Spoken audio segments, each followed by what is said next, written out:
The God of thunder यानी कि Thor Marvel comic का एक बहुत ही पावरफुल कैरेक्टर है। इतना पावरफुल है कि ये खुद से यूनिवर्सेस क्रिएट कर सकता है। पर आपने कभी सोचा है कि इतने बड़े सुपर हीरो पे आखिर कौन सा विलन भारी पड़ेगा?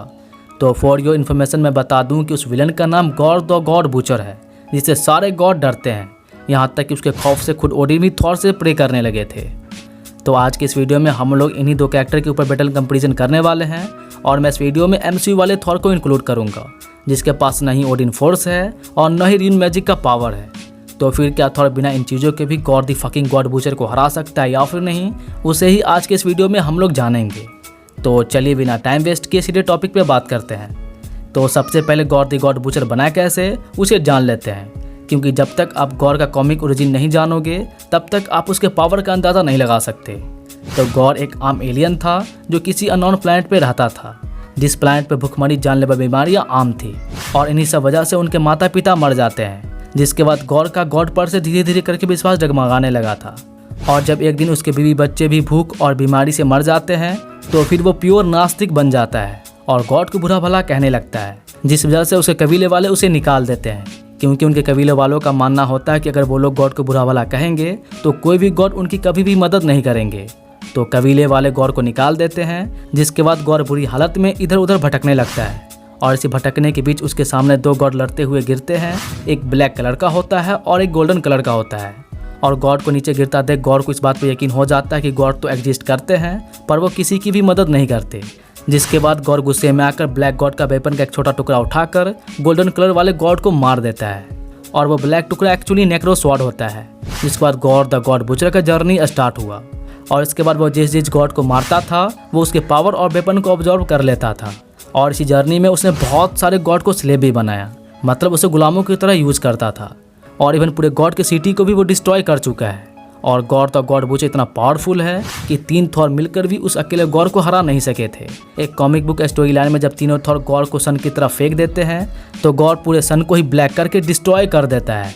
मतलब अगर सीधे सीधे कहूँ तो जब तक गॉड दी गॉड बूचर के पास नल का नेक्रो स्वॉर्ड है तब तक उसे कोई भी हरा नहीं सकता। और इसके बाद बात करें एमसीयू वाले थॉर पे, तो आई थिंक आप लोग थॉर का जर्नी को तो जानते ही होंगे, जिसमें थॉर 1 में इसे इमोशनली प्रिपेयर किया गया और थॉर द डार्क वर्ल्ड में इसे दर्द का एहसास हुआ। और इवन रैग्नारॉक वाले स्टोरी में उसका फेवरेट वेपन म्यूनियर को भी तोड़ दिया गया था। और उस वक्त तक थॉर को लगता था कि वो जो कुछ भी है वो इस म्यूनियर की वजह से ही है, पर आगे चलकर उसे पता चला कि उसे लोग गॉड ऑफ थंडर क्यों कहते हैं। तो अब इन दोनों के बीच कंपैरिजन किया जाए तो देखो भाई, थॉर एक पैदाइशी गॉड है जो एसगार्ड पे रूल करने के लिए ही पैदा हुआ है। और वहीं पे दूसरी तरफ गॉड एक वीक क्रिएचर है जो बिना नेक्रो स्वॉर्ड के कुछ भी नहीं। तो अगर बर्थ की पावर की बात किया जाए तो थॉर के यहाँ पे एक प्लस पॉइंट जाएगा। और इसके बाद माना कि गॉड के पास नेक्रो स्वॉर्ड है, तो भाई जब उसके पास नेक्रो स्वॉर्ड है तो उसे आई थिंक कोई भी हरा नहीं सकता। जी हाँ, यहाँ तक कि एमसीयू वाला थॉर भी नहीं, क्योंकि एमसीयू वाले थॉर के पास अभी भी स्टॉर्म ब्रेकर ही है, जिसे नेक्रो स्वॉर्ड तो 2 मिनट में तोड़ देगा। तो पावर में एक प्लस पॉइंट गॉड दी गॉड बूचर को जाएगा। लेकिन एक बात जो थॉर को बहुत ज़्यादा पावरफुल बनाता है वो है उसका डेयरिंग। मतलब जब इस बंदे के पास कोई भी वेपन नहीं था तब भी ये थैनोस से लड़ चुका है। और थॉर रैग्नारॉक मूवी में हेला द क्वीन ऑफ डेथ को भी टक्कर दे चुका है, पर अनफॉर्चुनेटली उसे शटर ने मारा था। तो थॉर को आप जितना भी मारो ये बंदा फिर से उठ खड़ा होगा और जब तक ये गॉड को हरा नहीं देता ये लड़ता ही रहेगा। और यही चीज़ एक प्लस पॉइंट है जिसे वो गॉड को हरा सकता है। तो अब बात किया जाए अंतिम कंक्लूजन पे, तो अगर एमसीयू वाला थॉर गॉड दी गॉड बूचर से अकेले लड़ता है तो पावर को देखते ही गॉड को ही जीतना चाहिए।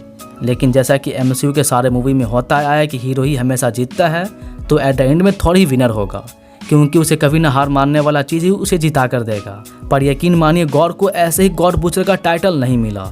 उससे कॉमिक में सारे गॉड डरते हैं, क्योंकि वो गॉड को मारता तो था ही पर उसे बहुत तड़पाता था और उसे एज अ स्लेव भी यूज़ करता था।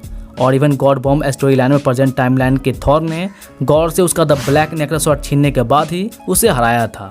और उस बैटल में एक नहीं बल्कि 3 थॉर अपेयर हुए थे और बहुत सारे गॉड ने प्रे किया था, जिसके बाद जाकर प्रेजेंट टाइमलाइन के थॉर को पावर मिला और द ब्लैक नेक्रो स्वॉर्ड छीनकर गॉड दी फकिंग गॉड बूचर का गला काट दिया।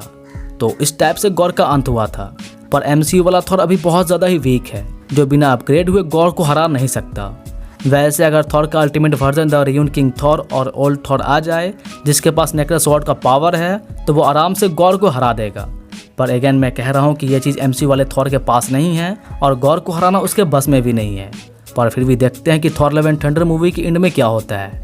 वैसे आपके अकॉर्डिंग इन दोनों में से विनर कौन होगा, अपना ओपिनियन मुझे कमेंट के थ्रू जरूर बताइएगा। और नेक्स्ट आप कौन से कैरेक्टर का बैटल कंपैरिजन देखना चाहते हो वो भी बताना। तब तक मैं इस वीडियो को एंड करता हूँ और उम्मीद करता हूँ कि आपको ये वीडियो अच्छा लगा होगा। तो इन केस अच्छा लगा होगा तो लाइक करना और ऐसे वीडियोस देखने के लिए सब्सक्राइब भी कर लेना। और जब भी सब्सक्राइब करने का मूड बने, चाहे वो आज हो या फिर किसी दिन, तो फिर सब्सक्राइब करने के बाद बेल आइकन पर क्लिक करके ऑल भी कर देना नोटिफिकेशन के लिए। नहीं तो ऐसे सब्सक्राइब करने का कोई फ़ायदे भी नहीं। और कुछ पूछना किसी मूवी के बारे में या फिर किसी वेब सीरीज़ के बारे में तो आप मुझे डायरेक्टली कमेंट करके पूछ सकते हो, मैं सारे कमेंट का रिप्लाई देता हूँ। तो फिर मिलता है आपसे किसी और वीडियो में, तब तक के लिए बाय गाइज़।